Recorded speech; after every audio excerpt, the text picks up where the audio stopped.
Let's learn how to divide the number 495 by 5 using the long division method.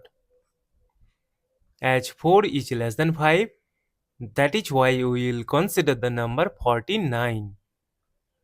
We know that 5 times 9 is 45 and it is closer to 49. If we subtract, we get 4. Now again 4 is less than 5. That is why we will bring down this number 5 here.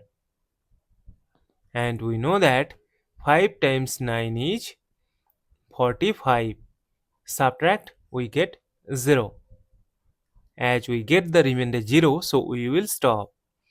Therefore, 495 divided by 5 is equal to 99. And this is our final answer. Thank you for watching. Please like, share and comment on the video. Also do subscribe the channel.